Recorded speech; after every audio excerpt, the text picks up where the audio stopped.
Fala galera, Brian Souza na área. A gente vai continuar falando aqui de política monetária, né, das ferramentas que o Banco Central utiliza para controlar a liquidez do mercado, para controlar a inflação. Tá? Então é bem importante que se assista aos vídeos anteriores. Na nossa última aula, a gente falou do principal instrumento de política monetária, que é a taxa de juros, que é a taxa Selic. Mas não é a única, tá? A gente ainda tem redesconto, compulsório e open market. Hoje a gente vai falar especificamente de redesconto bancário. Redesconto é algo muito simples, é porque a palavra redesconto não ajuda a gente a associar o que é. Mas o redesconto nada mais é do que uma operação de empréstimo. Ué, professor, como assim? O redesconto é um empréstimo que o Banco Central concede para as instituições financeiras. Então, o que acontece? Você pode dar uma procurada, já tem aqui no canal um vídeo falando sobre CDI, que são as operações que acontecem entre os bancos. Ali a gente está falando entre os bancos mesmo, tá? Entre o Banco do Brasil com o Itaú, entre o Itaú com o Bradesco e Santander e por aí vai. O redesconto bancário não. É uma operação de empréstimo do Banco Central para essas instituições financeiras. Isso acontece quando, por algum motivo, essa instituição financeira não consegue pegar dinheiro emprestado com os coleguinhas.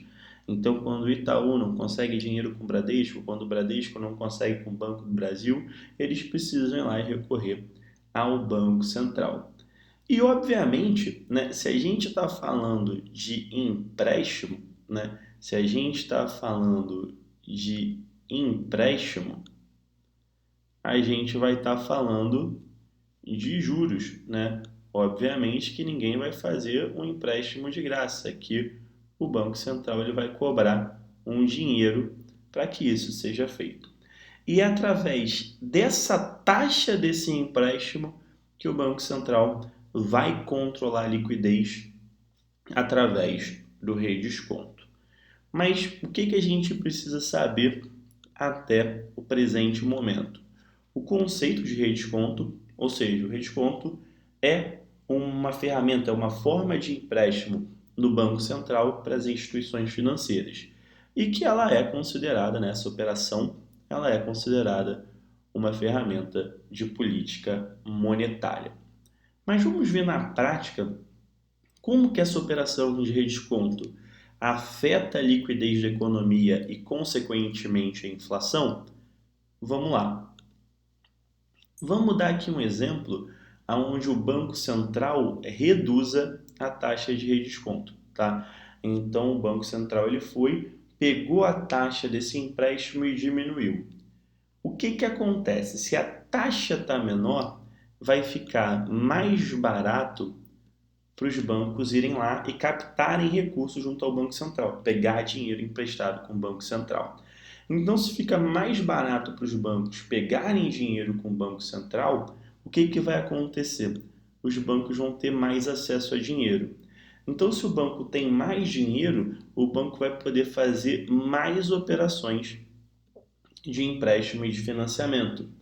Então, quando o banco consegue pegar dinheiro barato no Banco Central, ele quer estimular o crédito, ele quer que mais pessoas peguem empréstimos e financiamentos. Dessa forma, como já disse, né, mais pessoas conseguem o crédito nos bancos, mais pessoas têm cartão de crédito aprovado, mais pessoas têm financiamentos aprovados, então mais pessoas têm dinheiro na mão. Lembrando, tá, gente, que quando eu falo de pessoas aqui, eu estou falando tanto de pessoa física como de pessoa jurídica, tá? Tanto de pessoas como a gente, como empresas de fato, tá? Então, beleza. O banco está com mais dinheiro, o banco consegue pegar dinheiro mais barato com o Banco Central, começa a estimular, aí você começa a receber mais ligação do seu gerente para você pegar empréstimo, para você aumentar o limite do seu cartão de crédito. E o que acontece? A gente tem um certo impulso ao consumo, né? Então a gente tem mais dinheiro circulando na economia, mais pessoas consumindo. E o que acontece quando mais pessoas estão consumindo? Esse movimento ele vai aquecer a economia, né? Porque se tem mais pessoa consumindo, as lojas, as empresas, elas vendem mais. Se as empresas vendem mais, elas vão precisar contratar mais pessoas. E a gente tem esse ciclo que vai aquecer a economia. Só que o que vai acontecer? Mais dinheiro rolando, mais gente ganhando dinheiro, consumo crescendo, isso significa que a nossa economia está muito líquida, né? Que tem muito dinheiro rolando. E quando a gente tem muito dinheiro rolando na economia, a gente tem a ampliação da inflação. Então, o Banco Central ele vai reduzir a taxa de redesconto quando ele quiser aquecer a economia. E ele vai ter como ponto negativo uma ampliação da inflação. Então, o Banco Central reduziu a taxa do redesconto é porque ele quer colocar mais dinheiro na economia. Se ele quer colocar mais dinheiro na economia, ele quer aquecer a economia, ele quer, né, que o consumo seja maior. E, em contrapartida, ele vai ter que lidar com uma ampliação da inflação. E da mesma forma, a gente tem o cenário contrário, né? Que é o cenário de aumento da taxa do redesconto. Quando o Banco Central ele aumenta a taxa do redesconto, fica mais caro para o banco pegar esse dinheiro, para os bancos comuns, né, pegarem esse dinheiro junto ao Banco Central. Então os bancos só vão pegar dinheiro lá no Banco Central se realmente foi importante. E se não for importante, ele não vai pegar lá dinheiro para emprestar para os outros, porque está caro agora. Então acaba que as instituições financeiras ficam com menos acesso a dinheiro. E se ela tem menos acesso a dinheiro, ela vai fazer menos operações de empréstimos. Então aqui é aquele momento que o banco escolhe melhor para quem ele vai emprestar o dinheiro. Ele não vai sair emprestando para todo mundo. Então ele vai começar a negar empréstimo, vai começar a negar cartão de crédito, porque o dinheiro que ele já tem para emprestar agora é menor. Então ele vai dar preferência para outras operações. Então, se os bancos querem emprestar menos ou estão com pouco recurso para emprestar, menos pessoas conseguem crédito no banco. Então, você vai ter uma dificuldade maior para conseguir um cartão de crédito, para conseguir um empréstimo, para conseguir um financiamento. Então, se menos pessoas conseguem dinheiro, o que vai acontecer? Vai desestimular o consumo. Né? Porque se a gente está com pouco dinheiro, se a gente não consegue grana, a gente não vai consumir. A gente só vai consumir aquilo que realmente é importante. Não é assim? Quando você não tem um dinheirinho sobrando, você não gasta mais? Isso é com todo mundo. Então, se eu não consigo pegar dinheiro, não consigo financiamento, eu não vou consumir muito. E aí, o que acontece? Se as pessoas estão consumindo menos, as empresas vão vender menos, as empresas vão ter que demitir. E aí a gente gera um movimento que enfraquece a economia. No entanto, o que vai acontecer? Se eu vou enfraquecendo a economia, tem menos dinheiro rodando na economia. E se eu tenho uma redução da liquidez, eu vou ter uma redução da inflação. Então perceba que quando a gente fala de política monetária, a gente está falando de uma balança, né?